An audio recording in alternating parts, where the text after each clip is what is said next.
Welcome to USA Global TV and Radio, where our mission is to provide education, entertainment, hope, and inspiration. USA Global TV and Radio connects you with experts and audiences all around the world every single day to help you succeed in business and to live a richer life. Visit us at usaglobaltv.com to learn about career and life-changing training and mentoring programs like the Listening Mentor. Subscribe to our newsletter to stay informed about our special programs and offers. Discover how you can become a guest on one of our shows or a host or producer of a USA Global TV and Radio show of your very own. That's USA Global TV and Radio, where the doctor is always in.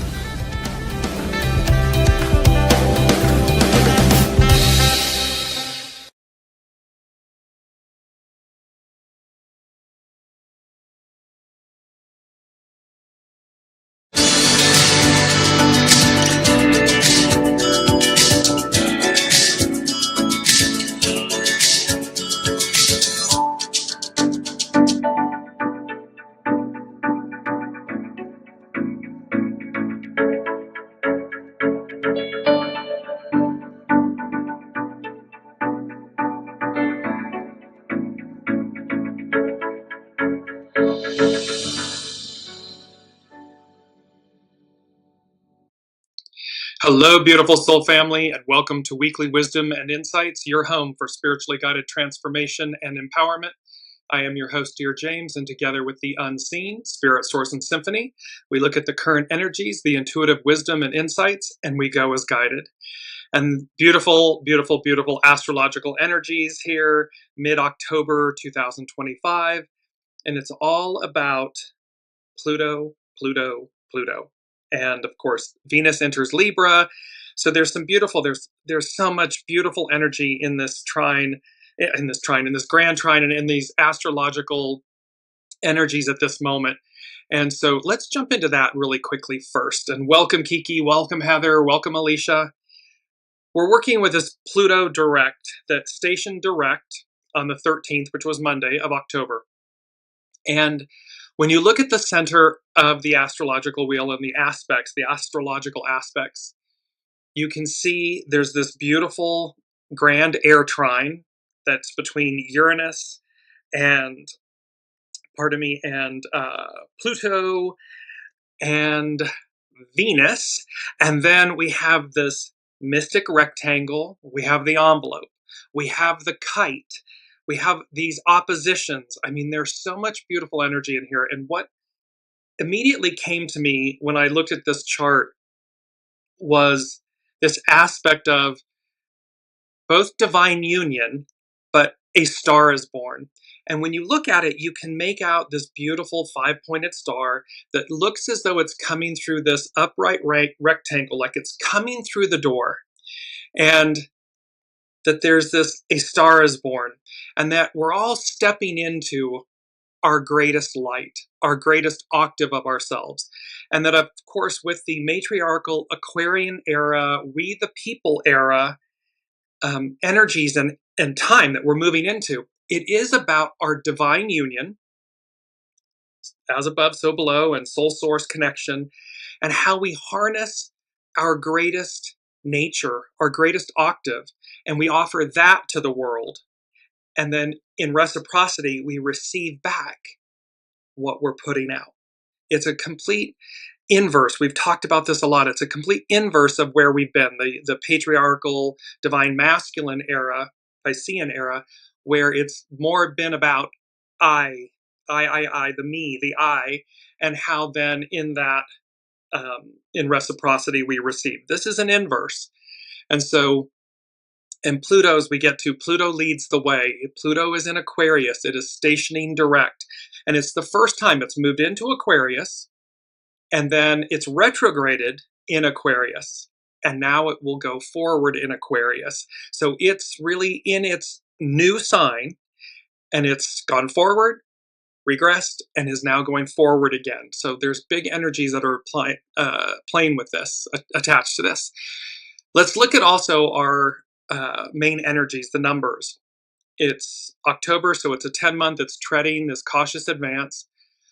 The divine union, 15 and 16. So we're going to work with hexagram 15, which is about authenticity, humility, and how that brings about balance. And then 16, which is enthusiasm and excite, and how when we marry those two, they really are limitless in the positivity of what we can accomplish, what we experience. It's a 9-year, which means we're completing. See, there's big completions here for 2025. It's a 9-year. 2026 is a 10-year, new beginnings. And so we have this small restraint, surrender, and then it culminates in a 7, which is army, correct discipline. Army is also known as legions, meaning we have everything we need. At every given moment, we have everything we need. It's simply to recognize that, to connect with that. Now, again, based on the chart that we just saw, the Pluto stationing direct, we have this divine union, a star is born. We also have the mythical phoenix medicine. And then this also came with our astrological influences. It was also speaking to unexpected announcements. And we touched in, so this can be news, travel, fortune, opportunity.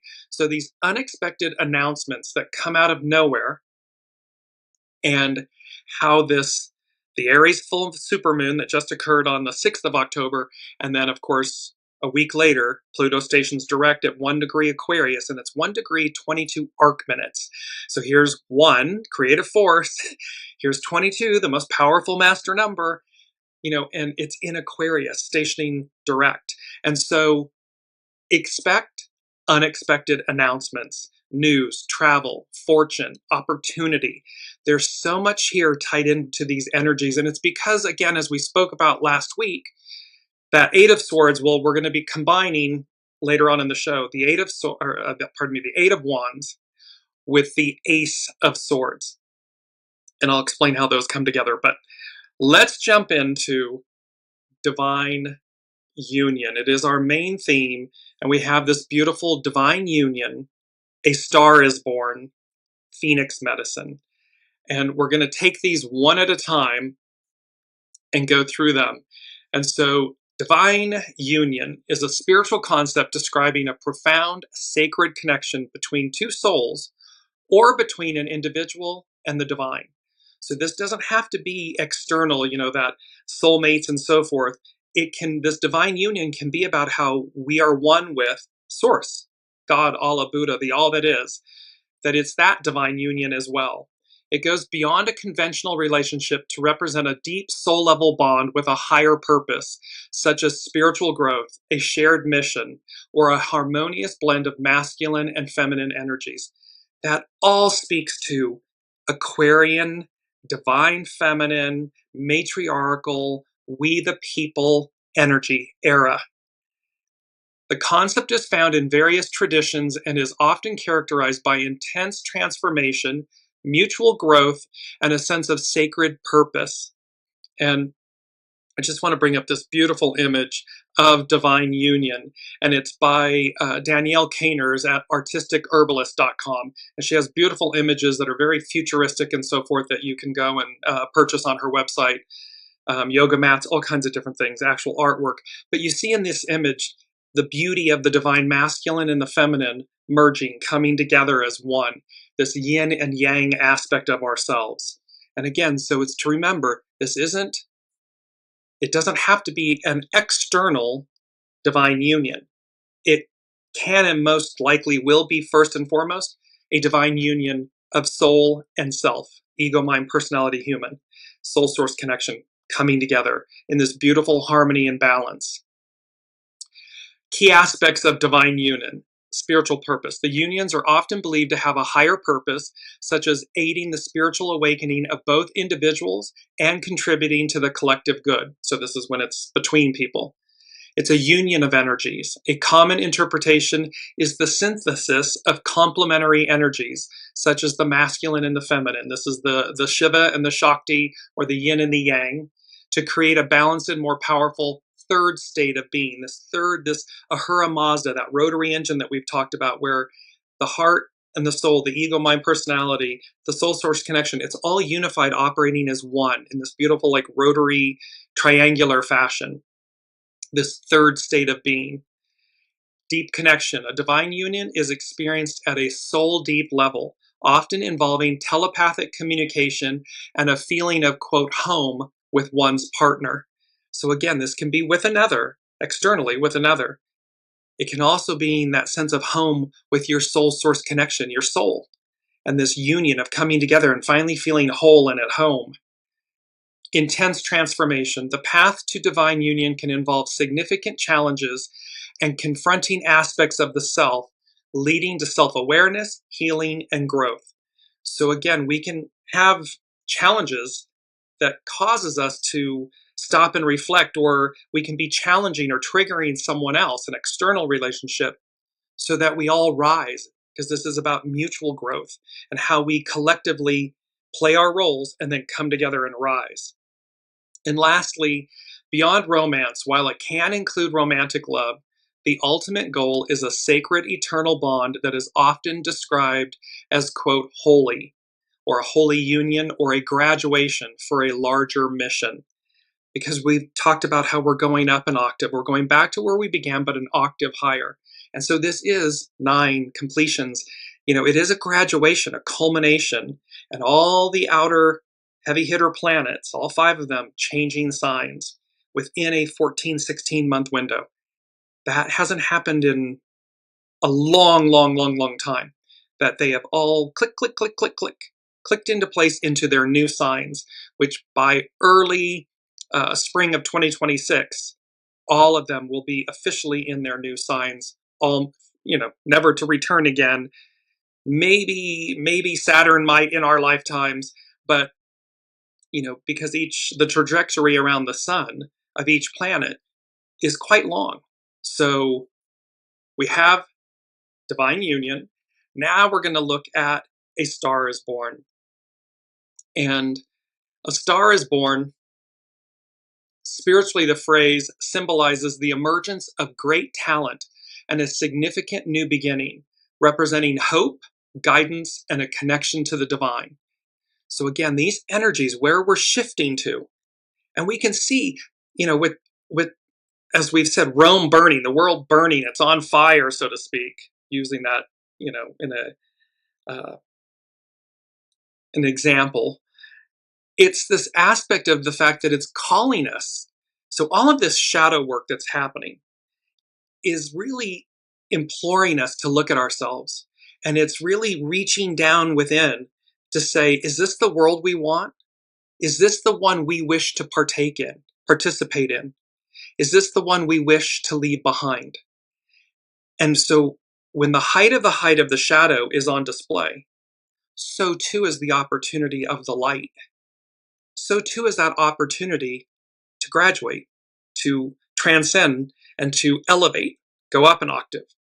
And so this represents a significant new beginning. It represents hope, guidance, and a connection to the divine. The Star of Bethlehem is a key example representing the birth of a spiritual leader and a guide for those seeking truth. In a broader sense, it can also represent the awakening of one's own inner Christ wisdom. Christ means anointed. So this anointed wisdom and potential to shine brightly in the world. Because our soul is not dim. It's not dumb, as in dim, and it's not dull, as in dim, not bright. It's radiant. It's absolute luminosity. And so we're being called to this broader sense of Christ wisdom, anointed wisdom, divine wisdom, so that we shine brightly in the world.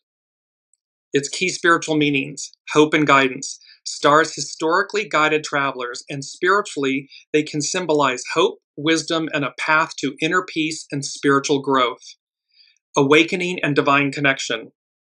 The phrase can signify the awakening of one's own divine potential and the Christ consciousness within, meaning, again, anointed. Christ means anointed, suggesting a moment of spiritual realization. It can speak to new beginnings. A new star represents a new beginning, a transition, and the start of a journey of self-discovery and courage. The unseen is saying to me in this moment, this divine union, a star is born. And we speak about the known star, the Star of Bethlehem. that appeared out of nowhere, and the three wise men followed to the manger where Master Jesus was born. They're again saying, just because this hasn't happened, air quotes, since or again, doesn't mean it won't. And so if it's for us to be aware of a star is born. You can be the star that is born, that radiates, that comes up and out and radiates your light where you've hidden it under a bushel basket all this time. And it's the real you, the authentic you, that comes up and out, that's awakened and that shines. And imagine that ripple effect around the globe, 8.4 billion souls. The Star of Bethlehem, a prominent example, which is seen as a divine sign of a new leader and a guide to spiritual truth. And lastly, shining your light on a personal level, the phrase can be interpreted as a calling to shine your light, which is what I was just speaking about, and fulfill your purpose rather than remaining hidden or obscure. So there is a deep calling from the unseen, this awakening, this elevation, this graduation, to shine our innate individual soul's light. Not our ego, mind, personality, but our soul. And how that light ripples, radiates. And it's an octave well beyond where we've been. And so all of this is coming together with Phoenix medicine. And Phoenix medicine, the mythical phoenix, and we've had that in a few of the past shows recently. So the mythical phoenix symbolizes spiritual medicine through rebirth, renewal, and purification. It represents the power to rise from the ashes of past hurts, failures, or difficult cycles by letting go and transforming into a new, stronger version of oneself. Its spiritual medicine can be cultivated through practices that embrace change, foster inner strength, and promote healing and hope for the future. We've talked about emptying our vessel, about purifying, about making space and room for the new, about 23, splitting apart. 18 is remedy, repair what's spoiled. This letting go of the past to make space for the new. And this is Phoenix medicine. So rebirth and renewal, the most prominent aspect of the Phoenix is its cyclical death and rebirth from its own ashes. This is a powerful metaphor for personal transformation, signifying that endings are simply beginnings for something new. Contained within the ending is the beginning, and vice versa. And so this is, and as we've spoken about astrology, it's cyclical, it's not identical. So this is all of this as above, so below, astrological energy and the shifting of the planets into their new signs. It demarks an ending and certainly a new beginning that's at an octave that we've not experienced before. And so as the new begins, the old collapses. We have to make room. It's literally number 2 from the unseen. Necessary evils. Decline of the empire to be rebuilt again from the ashes. Necessary evils means something undesirable, but must be accepted. So it's challenging. It's hard to bear witness to these things, but it's a necessary evil, something undesirable, but must be accepted. The definition of from the ashes means be renewed after destruction.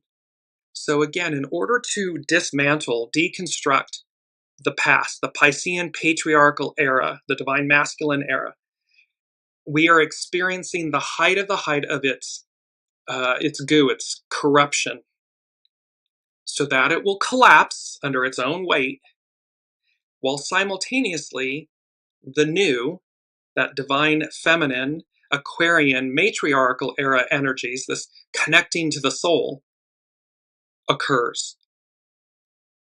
We don't throw the baby out with the bathwater.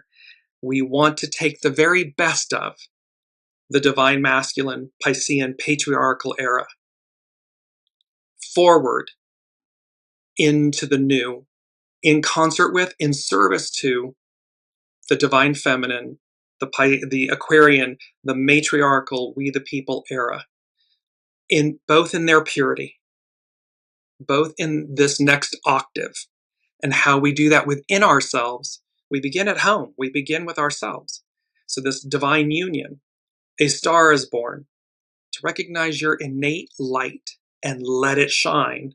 And how to do that? It's through this phoenix medicine. It brings about purification and transformation. The fire of the phoenix symbolizes the sacred fire within.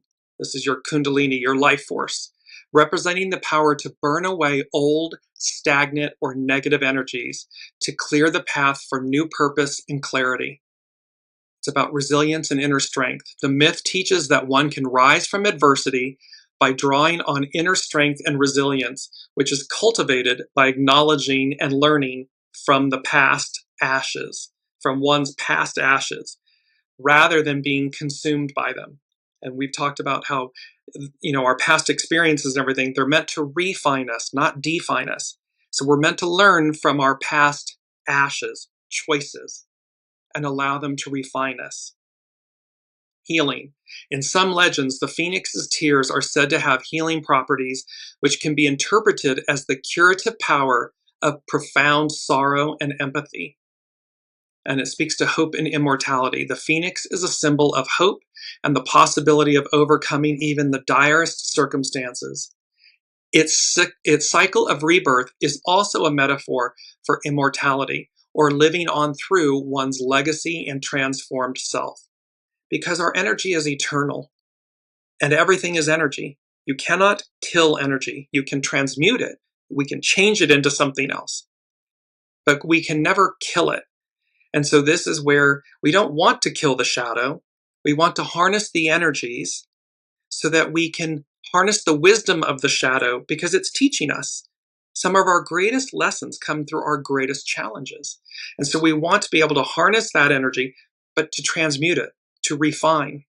It's only when we get stuck or we become the shadow that we lose its lesson, or its power amplifies and magnifies in a less than good way. Everything's purposeful. If that's the lesson a soul wishes to learn, it may do so. It's just, it doesn't have to be that way. And this is true of the world. We're seeing the height of this shadow of the divine masculine, the Piscean patriarchal era. It doesn't have to be that way. It's to what degree do we stop and pivot? Do we alter and make room, empty the vessel, make room for the new to rise up and claim what's before us? How to work with the Phoenix medicine. Acknowledge and accept your ashes, your choices. Honestly look at past hurts, failures, and disappointments. Accept them as part of your story and use their lessons to empower your future rather than letting them hold you back. This is where you get held back when they define you, when you allow them to define you. And that allowing is a choice. We're choosing that. We can then instantly choose to say no more, no longer. I'm not going to allow my ashes, my choices, to define me or to hold me back. I'm going to release them. Embrace cycles of change. Understand that difficult endings are opportunities for new beginnings. Don't fear change. Instead, consciously choose to close one chapter to move into the next. Cultivate inner fire. Connect with your own inner spiritual power and passion. This is connect to your soul source connection, to your soul, to that true north wisdom. Practices like meditation, sound healing, sound baths, or visualization can help ignite this energy to clear away what holds you back.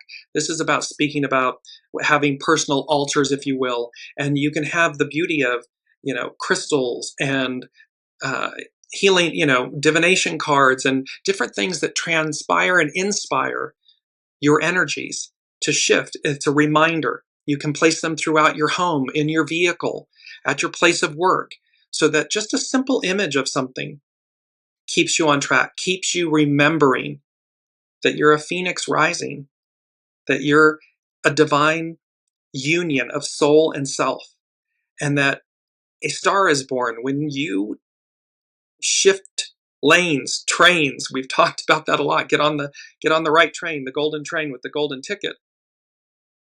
A star is born. Your light is going to shine because it's coming from source, from your soul. So cultivate this inner fire, and then surround yourself with symbols. We just talked about that, keeping symbols like the phoenix, because they serve as a daily reminder of your own strength and capacity for rebirth. And lastly, set intentions. As you move through transformation, set clear intentions for the new life you want to create, using the lessons of your past to build a brighter future, allowing your past lessons, your choices, to refine you. If they're defining you, then we're in trouble. Because then we're going to get stuck, that stagnation. So we don't want to be in that place. And I just want to go back quickly to here's this beautiful chart. You see the upright rectangle, the star is really coming out. There's some oppositions and squares. Those are the red lines. Those are the challenges. And yet the star is emerging, stepping through the doorway, stepping forward. And number one from the unseen, they said, making an entrance. Your time is now. The time is now. And then I heard bravo, brava, and they said positive response, reaction. So the unseen is saying that making an entrance, the time is now, your time is now. And then there's this brava, bravo, this celebratory, it's like having your own applause box. So, and they're saying that when you do that, you're going to receive positive responses, positive reactions. Will everyone be happy for us or for you? No, but that's a them thing, not a you thing. So when you step forward, when divine union, a star is born, you harness the phoenix medicine to do so. This kind of rising from the ashes, your choices, the past. And you make this timely entrance. You come up and out. Here I am. That energy, everything's energy, that light is going to be received positively. And thereby, because everything's energy, so it like attracts like, right? So when it's going up an octave, so will there be those that fall away? Yes, but that's okay. They're meant to. That's purposeful. So that you graduate, you elevate, you transcend, you evolve. I want to go to, and this is our mantra, and we've had this a lot. Peace be with you. So that's our mantra, peace be with you. However, what the unseen said is, peace is always with you. Wake up. And this whole, that it's a choice that we choose. And the image is of the rising sun with this rooster that's going to crow, that in essence is the, it awakens the people to the dawn of the new day each day. That's why the roosters crow. So the unseen is saying to us, peace be with you. It's both a greeting, a salutation, but it was also to represent that the divine, Master Jesus, the divine, the unseen, is ever present with us, representing peace. This peace, purity, divinity, light. And so their peace is always with you. Wake up. It's to wake up to the realization that peace is always with us. So the beauty of the mantra, peace be with you. Peace is always with you. Wake up, because it's a choice. It's something we choose in every moment of every instance. So, and then our keyword number 4, which is foundational. And our keyword, and here's this beautiful image of the phoenix. And the word is overcoming. And number 4 from the unseen, they said, overcoming the past. Healed. I am renewed, reborn. And so we have this beautiful aspect of overcoming, to conquer, win, and prevail, to succeed in dealing with a challenge, problem, or difficulty, getting the better of a struggle or conflict, to defeat or overcome an enemy. In the Bible, overcome, from the Greek word nikao, means to conquer, prevail, or gain victory, especially through faith in Master Jesus, the divine, the unseen. It signifies a spiritual triumph over sin, the world, and temptation, not the absence of trials. So it doesn't mean, in the star that we're showing, the astrological chart for Pluto moving, stationing direct, it's not without challenge, but challenge is opportunity. So it signifies the spiritual triumph over sin, the world, and temptation, not the absence of trials.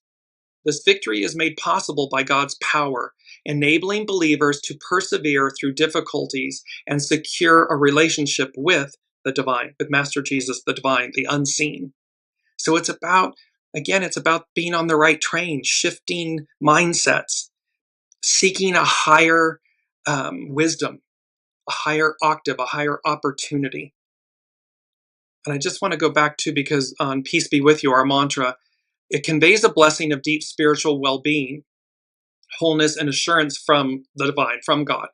It is a profound prayer and declaration of hope that the recipient finds inner peace, freedom from fear, and the strength to face life's challenges, rooted in Master Jesus' victory over death and his ongoing presence.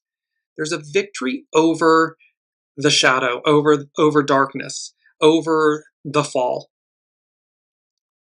and this ongoing presence of the divine that's with us. The phrase also serves as a call to actively foster harmony and love in a world marked by conflict and division. So again, this peace be with you, peace is always with you, wake up. The rooster's crowing every day.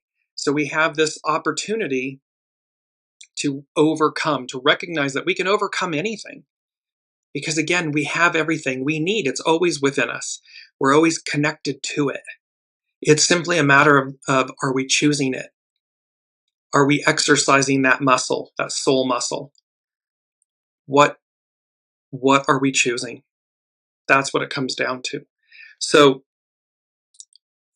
I want to now go to Pam Youngin's, we're going to go to first hexagram 15 and then hexagram 16. So we're setting the stage, and this is from divination.com. So hexagram 15 is humility, authenticity. Humility is rewarded. It's our first, I believe it's our first, yes, it is. Our first quote: humility is rewarded in human affairs. It is the way of the universe to fill the empty cup and to empty the full cup, just as valleys are ultimately filled by the erosion of great mountains. Regardless of your position in human society, humility is a deceptively powerful attribute that is often overlooked. If you are in a high position but remain humble, people will be drawn to you and causes that you espouse. However, if your position is lowly, humility will endear you to those of higher status. True humility is a virtue that benefits all, and to which all should aspire. The most successful people are those who know how to bring situations into balance by reducing those who are too inflated and adding to those who are too minimized. Such a person strives for balanced and stable relationships, not power over others. Humility is the virtue that allows you to perceive the balancing potential in every situation, including ourselves. Where are we too masculine, too aggressive, too forceful, and not receptive enough, not listening enough? This yin yang, this beautiful balance, this divine union that comes into harmony. Humble people are not prey to the illusions that spring from self-importance. If humility is difficult for you, make a conscious effort to develop a bit of self-effacing humor. It's that old saying, fake it till you make it. Become comfortable with being humble, with humility. It doesn't mean being weak. It doesn't mean that you can't stand up for yourselves.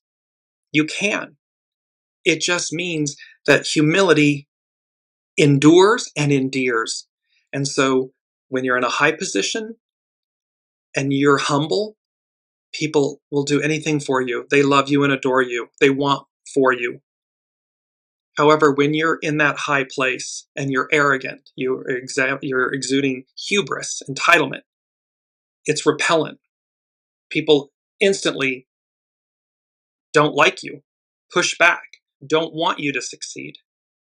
And the same is true when we are in a quote unquote, air quotes, lowly position, because status and stature in life is irrelevant. But when one is in that place, humility also endures and endears, because it then says to someone, this person has great character, great humility, grace. Let me place my interest or my backing, my effort in them, as opposed to somebody that, again, no matter your status, your stature in life, hubris, arrogance, entitlement is a repellent. Humility is a beautiful energy that draws people in. So we have hexagram 15, humility, in with its divine counterpart, because in the I Ching, the ancient divination system, the Chinese divination system, there are 64 hexagrams. They come in pairs. So 15 and 16 would be a divine union, a pair. 16 is enthusiasm. Enthusiasm unleashes enormous creative energy. The effect is like powerful music that inspires great numbers of people, loosening constraints and sprouting new opportunities. The power of enthusiasm is best symbolized by music and dance. These are things that invigorate us, that inspire us. It is guided more by the heart than the head. Good fortune can follow when an enthusiastic leader is a person of strong character, one who is able to guide this positive energy toward a favorable destination.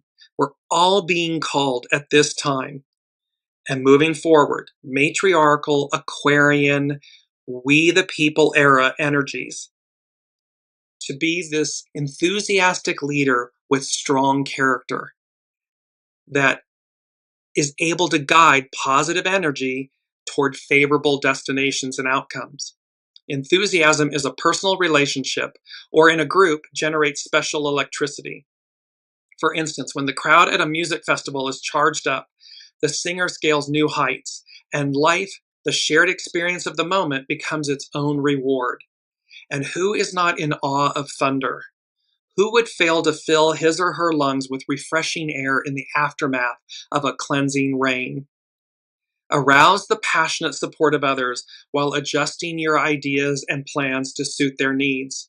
In this way, you can fill your sails with the mighty wind of popular support. So again, this doesn't mean to acquiesce and become something that you're not. It means, it's read the room. It's about listening to what your soul is guiding you to do, and then how you do so in a place of great humility and grace and purity, positive, that creates positive energy and outcomes, while you're flowing and adapting with others. It doesn't mean you'll, please everyone all the time. That's not what it's about. But it is about knowing that your intention, the purity of your intention, is to operate in a pure and humble, inspiring, empowering manner. And when we do that, when you do that, it naturally attracts the same energy, that same octave, and people rise. Everybody. There's a quote, a tide lifts all boats. I'm paraphrasing, but that's the truth of it. So arouse the passionate support of others while adjusting your ideas and plans to suit their needs. In this way, you can fill your sails with the mighty wind of popular support. To arouse others, redouble your dedication and dare to create an environment that is free of tension. Take joy in your work. Harness the power of song and dance in your own way. Sing in the shower. Dance as if nobody's watching. Inspire yourself and inspire others. This is the beauty of this hexagram 15, humility, authenticity, and hexagram 16, which is enthusiasm, to excite, and how when we marry these two together, well, it just naturally rises. It naturally lifts everyone. So now we go to, and welcome, Olivia. We go to Pam Youngan's North Point Journal. And she is speaking about the Pluto effect. And this is, again, it's all about Pluto, Pluto, Pluto. It's number 6 from the unseen. And they literally said, Pluto, Pluto, Pluto. Pluto leads, and here's this beautiful image of Pluto. And remember, Pluto, look at that beautiful heart on the right side. There is literally a heart on the planet Pluto. And so it's number 6, Spirit and Service from the unseen. They said, Pluto, Pluto, Pluto. Pluto leads the way. The way. Out from under darkness, the light returns, prevails, and purifies. So this Pluto, now 246 years later, 47, re-entering, and it's officially, it entered, it regressed, and now it's again officially moving forward within its new sign, Aquarius. It hasn't been there in 246, 47 years, and it's leading the way. It's because Pluto, the god of the underworld, brings up all the goo, all the stuff that's been hidden, so that we will transmute it, transcend it, purify, repair the decay, repair what's spoiled, and rise. Rise from our own ashes, our choices. And so this is Pam Youngins at North Point Journal, The Pluto Effect. Humanity is undergoing a powerful process of detoxification. As bright light shines into the rooms of our collective consciousness, we are seeing more clearly that which was previously hidden in the dark corners and under the bed. Uncomfortable truths are being uncovered. We are seeing through the illusion and are being given the opportunity to reclaim our power. We the people. It's soul, matriarchal. It's divine feminine. It's the soul source connection. That is the power that we are reclaiming. This process is due, at least in part, to the planet Pluto moving through Aquarius. Pluto acts as a catalyst for a process of death and rebirth, the phoenix, the mythical phoenix, a transmutation from an old form to a new one.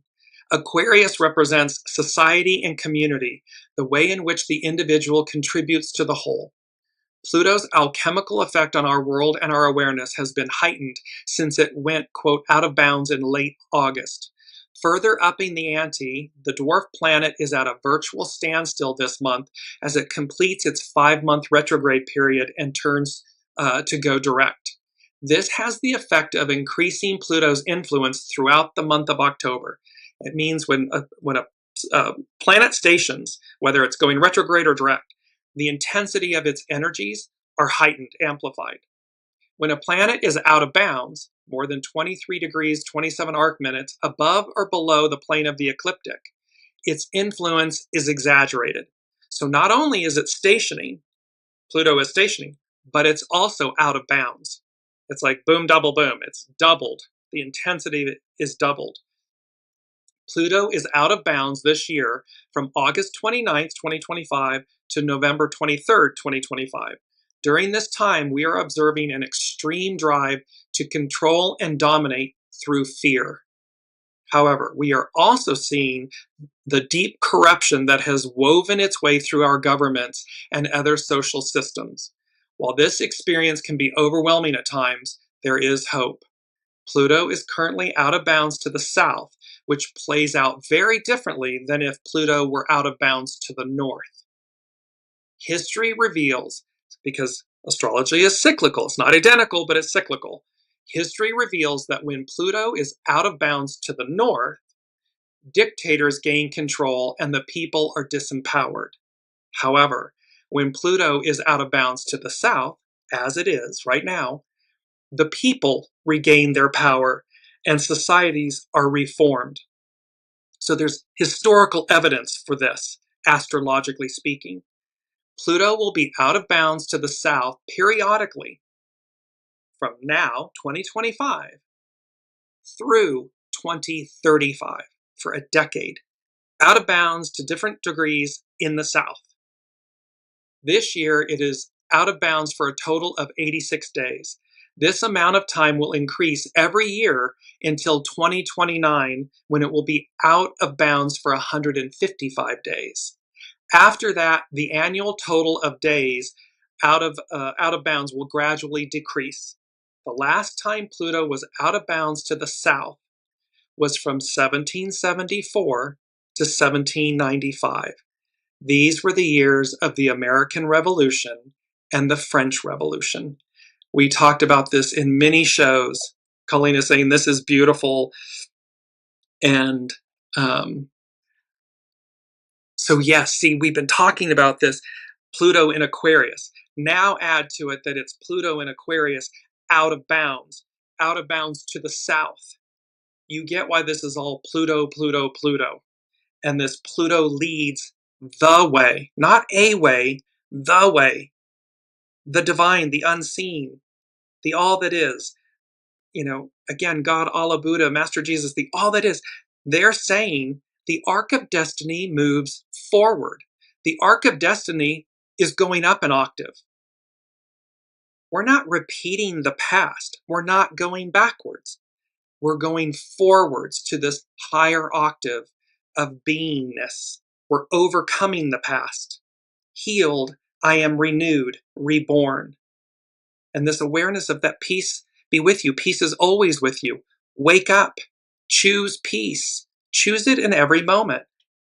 And while we're watching the collapse of this prior era, it's a necessary evil, the decline of the empire, to be rebuilt again from the ashes, from the choices, because everything that we're experiencing is based on individual and collective choice. This isn't happening to us, it's happening for us based on our choices.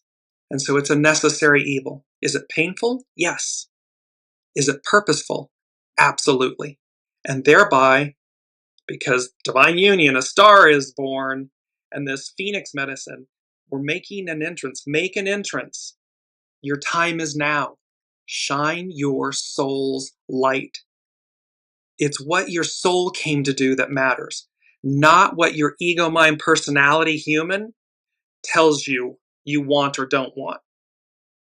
That is the old us. The new us, the new you, is the divine you. It's always been that, but there's a wake-up call here. So now we move to astrobutterfly.com. And this, again, astrobutterfly.com is speaking about Pluto goes direct. Do, quote, more Pluto. Whenever Pluto or any outer planet changes direction, its energy is amplified. Doubly so because it's stationing and it's out of bounds to the south. Well, it's out of bounds. With Mercury, Venus, or Mars retrogrades, we focus, those are the interpersonal planets. We focus on the actual retrograde period, the weeks when those planets are moving backwards. So when these interpersonal planets are retrograde, it's for a much shorter period of time. And so we're more focused on that retrograde period is what astrobutterfly.com is talking to. But with the outer planets, the heavy hitters, the outer personal planets, it's not the retrograde itself that matters. Pluto, Neptune, and Uranus spend almost half the year in retrograde motion. Instead, what matters with the outer planets is the shift. The moment when the planet changes direction, whether the outer planet shifts from direct to retrograde, or like now, when Pluto shifts from retrograde to direct, this is when we feel the jolt. This is when it's going to be most intense. Now it's Pluto's turn to storm the waters, and Pluto's energy is at its peak. All eyes are on Pluto. Number 6, Pluto, Pluto, Pluto. Pluto leads the way. Out from under darkness, the light returns, prevails, and purifies. Pluto doesn't always have the best reputation, to put it mildly. Most people, even those who use words like, quote, transformation, still fear or avoid Pluto. Say Pluto and you start thinking of death, loss, or endings. But it's not Pluto that brings the struggle. It's our resistance to Pluto that does that. See, it's our choices. Are we in the flow? Do we go with the flow of the energies? Are we willing to empty our vessel, let go?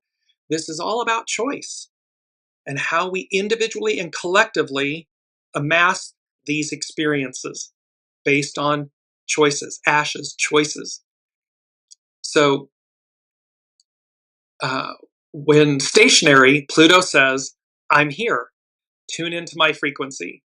And if we say, no thanks, just like any signal we try to ignore, it gets stronger and more insistent. This is the cosmic 2x4 from the universe, from the unseen. We get flashing yellows, we get these knowings, we get these warnings. It starts to go into the red zone. It's getting louder and louder. So when stationary Pluto says, I'm here, tune into my frequency, and if we say no thanks, just like any signal we try to ignore, it gets stronger, it gets louder, it gets more insistent.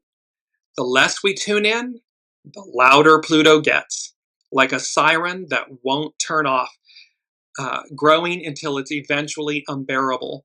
And if you've ever been in a home where the smoke alarm's going off and it just will not stop, it's so irritating because it's demanding our attention, or it's raising the alarm that there's something that we need to face. Is there a harm? Is there an opportunity to move ourselves forward? astrobutterfly.com. So, what should we do instead? When Pluto comes, we do, capital D-O, we do Pluto. We don't run away from Pluto, we meet it, we greet it. Pluto doesn't want us to be stronger just for the sake of being powerful, but resilient for the sake of being agile. See, it wants us to be resilient and agile, to go with the flow. I love this part. The cockroach is millions of years old. Dinosaurs didn't make it. Because, as Darwin put it, the species that survives in the long run is the one that is the most adaptable to change. When we have options, when we think ahead, life is less of a threat. And when the anxiety of everyday survival recedes, we have the space and the capacity to discover our real self, real purpose, and live more authentically, aligned with our unique potential. This is about soul source connection. This is when we can hear the divine within us and we go as guided. Soul source connection. And that is the true core Pluto motivation. When Pluto goes direct, the invitation is not to avoid or outsmart what's rising up, but to turn toward it, engage with it, and allow that deeper truth to guide your next step. With Pluto, transformation begins, and this is a beautiful quote. It's one of the quotes that we're using. With Pluto, transformation begins the moment we're willing to meet life on its deepest terms. So this is a beautiful act of transformation because we're willing to meet it. And it's on the deepest levels, not to destroy us, not to dismantle us, not to harm us, but to bring us into harmony and union. That's what this Pluto, that's what it's doing.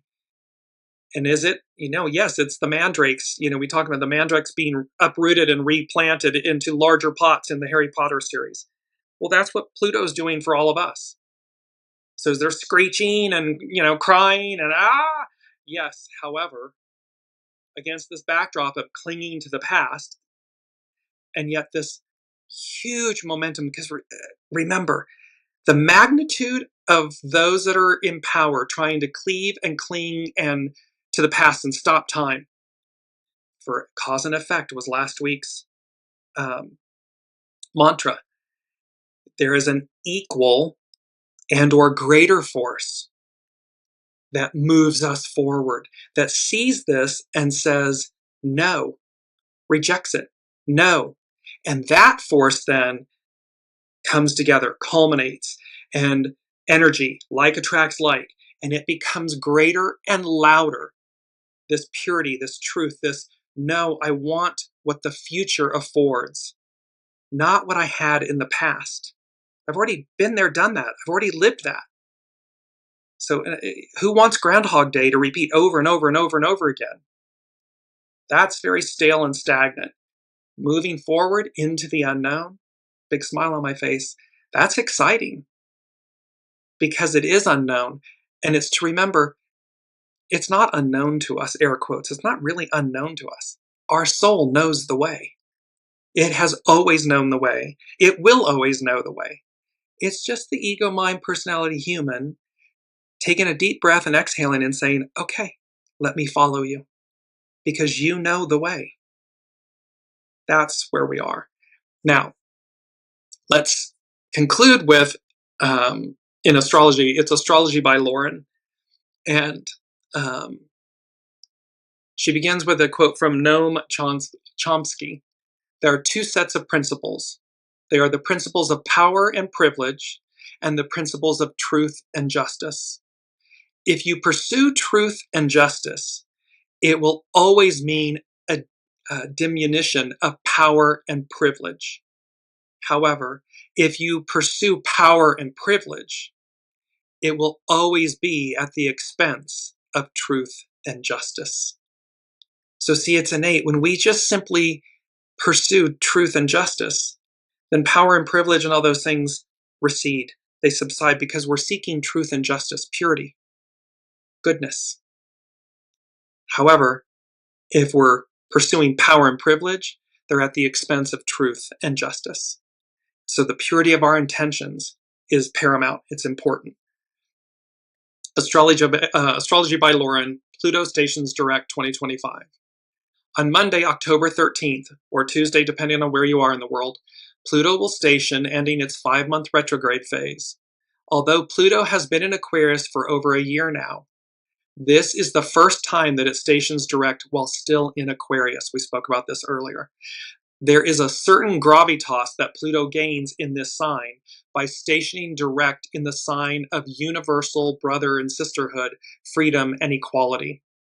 Aquarius is a sign of the people, and as Pluto gains its foothold here, its aim is to shore up the power, not from the top, but at the base, with the people at large. So this is about Pluto securing the foothold to create the power from the ground up, from the base up, not the top down. None of that trickle down economics and stuff. It is a profound concept and one that is likely to gain even more traction next year in 2026, when the nodes of the moon, where humanity's going and what we're releasing, move back to Aquarius and Leo. For that is when the fates, as it were, the nodes of fate, the fates, can step in, tilt their hand, and leverage things in a certain way that will help to facilitate the process. This is why all of the outer planets shifting signs in that 14 to 16 month window is such a big deal. Pluto and Aquarius, first time in 246, 47 years. It's a big deal. It's all about moving humanity forward, revolutionizing humanity, our experience. So it's to facilitate this process. The south node of the moon in Leo, will be in Leo, is sometimes associated with the idea of a fall from power of those at the top, in parentheses, kings, and then restoring the power to the people with the north node in Aquarius. So we can see where this is all going, which is why people are in power, whether it's governments, institutions, businesses, they're all freaking out because they know the writing's on the wall. They know that the power is with the people. It has always been with the people. It's about waking up, overcoming the past. We wake up, peace be with you. It's always with you. Wake up. And this awareness that the times, they are a-changing. We're moving forward. And so this idea that the south node of the moon in Leo is sometimes associated with the idea of a fall from power of those at the top, kings, and then restoring the power to the people with the north node in Aquarius. But even now, there's a lot of support for this. With a trine to Aquarius, Aquarius's ruler, Uranus, a sextile to Neptune, and a trine to Venus, newly entering Libra, we see a grand trine in air, and then creating a kite with Neptune and Aries. We spoke of this at the very beginning of the show. So this is in that Pluto stationing direct astrological chart. Just going to bring it up really quickly again. So Astrology by Lauren is speaking with a trine to Aquarius's ruler, Uranus, a sextile to Neptune, and a trine to Venus. that's newly entered Libra, we see a grand trine in air signs and then creating a kite with Neptune in Aries. This is a configuration of great and powerful potential. Almost like a silent and peaceful coup, alliances are forming and being drawn together within a framework towards fulfilling shared revolutionary ideals. Trines are not aggressive and competitive. It's as if they already exist and are just needing the right sort of catalyst to get the ball rolling. So this was that lion medicine about, we don't have to roar. It's innate within us. We know what to do. It's gathering together, coming together, peaceful protest, this rising up that is that purple wave that was in a few shows back that just overtakes the past, overcomes it. On October 13th, just hours before Pluto stations, Venus enters the sign of Libra, forming the grand air trine and making all this a little more personal. Whether that's through a personal obsession, a mad crush, or an irresistible longing, Venus navigates the giants at the outer fringes of our solar system and channels their power down into our daily lives and personal concerns. She's going to harness this power of this grand trine. There's Uranus, Pluto. She's going to harness these powers. And in the process, Venus aims to restore the balance in her own way and in her own time. This is divine timing. That may mean drawing some people together with a shared purpose while parting with others. It may mean drawing attention to issues surrounding fairness and equality. This could prove to be a great time for all things Venus: love, marriage, partnerships, justice, reaching agreements with others, achieving harmony, and making peaceful negotiations. However, planets tend to be really strong when they station, and when Pluto, the lord of the underworld, stations, he digs in even deeper than he normally does, unearthing and revealing all that has been lurking below the surface. What is disclosed are often things that we had hoped would stay buried forever: our fears, cravings, obsessions, the wraiths and demons that possess our souls. The things we want to avoid because we don't want to ever have to deal with them or have them revealed to others. They make us feel uncomfortable, disempowered, fearful, ashamed, wounded, vulnerable, and weak. These are the things that need purging. This is where we harness the energy of the shadow to transmute, transcend, to refine who we are. Yes, it can be painful, but it doesn't mean to avoid it or to try to cling to the past. It doesn't work. So these are the things that need purging, the things we most fear. It demands honesty, truth, a lot of courage and humility, and even some heart-wrenching pain in the process. At these stations of Pluto, we are being asked, even in the face of extraordinary odds, even in the face of our own fear, even at the risk of humiliation, we are being asked to take our power back, where and however we can. When we are our authentic selves, when we just operate in life from the purity of our soul, there's nothing that holds power over you, that holds power over us.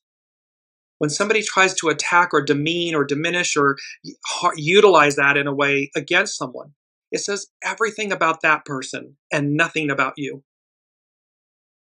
And when you just stand in that empowerment and you say, yes, yes, I made that choice, or yes, yes, and you get a next, bye, because it holds no power. This is what Astrology by Lauren is speaking to, that we're asking to take our power back where and however we can. No more avoiding the elephant in the room. No more placating or ignoring meanness, injustice, and cruelty. It is time to confront that which is undermining our well-being as a society, our confidence and our agency and effectiveness in the world. And what is holding us back are our own fears, our own insecurities, our own assumptions that convince us that we are incapable and unworthy of making any sort of effective change. These are our ashes, our choices. And yet, transformative change is what Pluto cycles are all about. Pluto is always much deeper than at first realized, uncovering layers beneath the surface, unfolding our karmic destiny, and revealing our life's purpose. Some ultimate outcomes from Pluto's transits: healing, rehabilitation, and or renewal, discovering something about your purpose that will bring deeper meaning to your life, intensely deep relationships, insights and understanding that are completely change your whole perspective, self-empowerment and discovering what taking control over your own life and destiny feels like, being empowered, coming into alignment with yourself, karmic beginnings and serendipitous meetings, that unexpected announcements and so forth with the astrological energies. The absolute determination to rebuild your life and your reputation all over again, even if you need to begin from scratch. This is the Phoenix Rising medicine. And she ends with a quote from Frank Sonnenberg. I believe it's his book, Listen to Your Consciousness, That's Why You Have One. And he says, you have the freedom to choose, but you're not free from the consequences of those choices. So this whole peace be with you, peace is always with you, wake up, it's a choice, we choose. Well, you have the freedom to choose, but you're not free from the consequences of those choices. It's a powerful, powerful statement. And last but not least, number 5 from the unseen is swift, fast-moving action, events, outcomes, changes. They said, be ready. And this is that we had the 8 of Wands from last week. It's now married, coupled with the Ace of Swords. And so the 8 of Wands represents fast-moving communication, energies, shifts, and so forth. And then the Ace of Swords represents clarity. So the Ace of Swords, and this is from tarot.com, is the card of directness, truth, and mental breakthroughs. It shows up when the fog lifts and the words finally come. In the classic imagery, a sword floats upright in the sky, piercing through a crown and encircled by a laurel wreath. It's a symbol of triumph through truth, power earned through precision. The sky behind the sword is usually gray and stormy, but clearing. This card cuts through the confusion like a hot knife through buttered BS. Pluto, Pluto, Pluto. This card doesn't hand you answers, but it delivers a lightning bolt of awareness, a realization, a decision, a sharp word that might sting, but rings with undeniable truth. Upright, this card signals a mental awakening that could look like a conversation that changes things, a sudden insight, or the confidence to speak your mind without apology.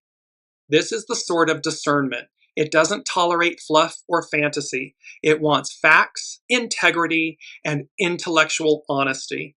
There's power in saying what needs to be said, even if it ruffles feathers. That can be speaking truth to power. That can be burying your soul and just simply being honest, humility, authenticity that creates enthusiasm. The Ace of Swords slices through the noise with one gleaming message. Clarity is coming, and it cuts deep. This is the moment when the fog lifts, the truth hits, and your mind feels like it's just had a cold shower in a good way. Whether it's a sharp insight, a bold idea, or a sudden shift in perception, this card signals a mental breakthrough. Expect aha moments, truth bombs, and bold communication. So the astrological influences that we spoke about, but truth bombs was number 2 in the 10-1 show of 2025. Incoming truth bombs. Brace yourself. Be ready. So this perception, these moments, expect aha moments, truth bombs, and bold communication. It's about intellectual honesty. The sword is in your hand now. Use it wisely. Change is in the air. What does it mean for you? And so we have all of this, and I just want to conclude with our second quote. Good fortune can follow when an enthusiastic leader is a person of strong character. Be that strong leader, that person of strong character, so that good fortune finds you and follows you no matter where you are, where you're going, and that you attract the most beautiful, beautiful, beautiful union of energies. Divine union, a star is born. Phoenix medicine, making an entrance. Your time is now. The time is now.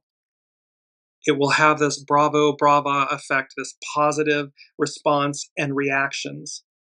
We're experiencing necessary evils, decline of the empire, to be rebuilt again from the ashes. Peace be with you. Peace is always with you. It's a wake-up call. It's a choice. Choose. We're overcoming the past. Healed. I am renewed and reborn. There's swift, fast-moving action, events that and outcomes and changes. Be ready. And this is all about Pluto, Pluto, Pluto. Pluto leads the way. Out from under darkness, the light returns, prevails, and purifies all. Can't wait to see what happens next. We will see you next week. And thank you again for your presence, your energy, your comments. Please like, share, subscribe, and follow. It all supports the weekly Wisdom and Insights journey. And until tomorrow, be well and be kind, and we will see you next week.